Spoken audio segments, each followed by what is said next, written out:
जय भीम नमो बुद्धाय। जब बाबा साहेब अम्बेडकर को ब्रिटिश सरकार ने पहली बार एक ऊंच पद पर नियुक्त किया तो उनके लिए एक आलीशान कार्यालय और एक भव्य कुर्सी तैयार की गई। लेकिन जब बाबा साहेब कार्यालय पहुंचे तो उन्होंने ऐसा कुछ किया जिसे देखकर हर कोई हैरान रह गया। बाबा साहेब ने उस शानदार कुर्सी को देखा और बिना कुछ कहे अपनी सीट से उठकर एक तरफ रखी साधारण कुर्सी पर जाकर बैठ गए। एक अधिकारी ने हिम्मत जुटाकर पूछा, आपने इस आरामदायक कुर्सी को क्यों छोड़ दिया? बाबा साहेब कुछ पल चुप रहे, फिर उस वरिष्ठ अधिकारी की ओर देखकर शांत स्वर में बोले, यह कुर्सी बहुत ऊंची है लेकिन इसमें मेरी जगह नहीं है। अधिकारी ने आश्चर्य से पूछा, लेकिन यह पद तो आपका है। बाबा साहब ने गहरी सांस ली और बोले, पद मेरा हो सकता है लेकिन सम्मान मेरा नहीं। जब तक इस देश के हर इंसान को बराबरी का अधिकार नहीं मिलता तब तक मैं इस कुर्सी का सम्मान स्वीकार नहीं कर सकता।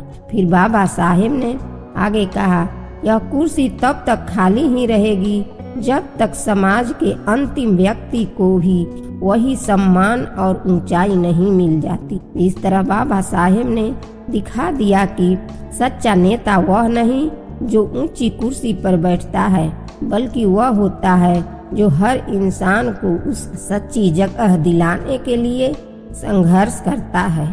महात्मा बुद्ध के जीवन की एक सच्ची घटना है जिसने उन्हें भगवान बुद्ध बना दिया। बुद्ध के जीवन में एक ऐसा समय आया जब उन्होंने घने जंगल में तपस्या करते करते सालों बिता दिए, लेकिन न तो कोई ज्ञान प्राप्त हुआ और न ही कोई सिद्धि मिली। इस कारण वह अपने आप से निराश हो गए और अपना तप छोड़कर एक नदी के किनारे बैठ गए। उसी नदी में गिलहरी के बच्चे गिर चुके थे। गिलहरियां नदी में जाकर पानी में अपनी शरीर को आकृति डालती और फिर बाहर आकर उसे झाड़ देती। जब यह देखकर बुद्ध ने सोचा, यह गिलहरी कितनी मूर्ख है, ऐसा करने से नदी का पानी कैसे खाली होगा। वह गिलहरी लगातार 3 दिन तक यही काम करती रही और अंत में वह नदी में डूब गई, लेकिन उसने हार नहीं मानी। गिलहरी के इस साहस को देखकर बुद्ध ने सोचा, अगर यह छोटा सा जानवर हार नहीं माने तो मैं कैसे हार मान सकता हूँ। और फिर उन्होंने अपनी तपस्या जारी रखी। इसके बाद उन्हें ज्ञान भी प्राप्त हुआ और सिद्धि भी।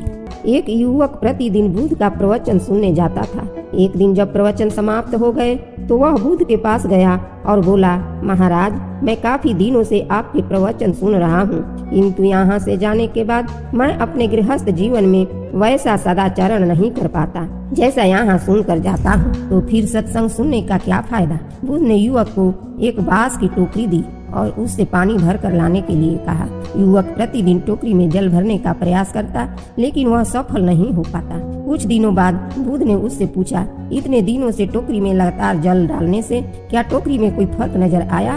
युवक ने जवाब दिया, हाँ, एक फर्क जरूर नजर आया है। पहले टोकरी के साथ मिट्टी भी जुड़ी रहती थी, लेकिन अब वह साफ दिखाई देती है और कोई गंदगी नहीं है। इसके छेद पहले जितने बड़े थे अब वे बहुत छोटे हो गए हैं। तब बुद्ध ने उसे समझाया, यदि तुम इसी तरह निरंतर पानी डालते रहोगे तो कुछ ही दिनों में यह छेद पूरी तरह से बंद हो जाएंगे और तुम टोकरी में पानी भर सकोगे। इसी प्रकार जो लोग निरंतर सत्संग करते हैं उनका मन एक दिन अवश्य निर्मल हो जाता है और गुणों के छिद्र भरने लगते हैं और गुणों का जल उनके भीतर भरने लगता है। ऐसी कहानियों के लिए चैनल को सब्सक्राइब करें और वीडियो को लाइक करें।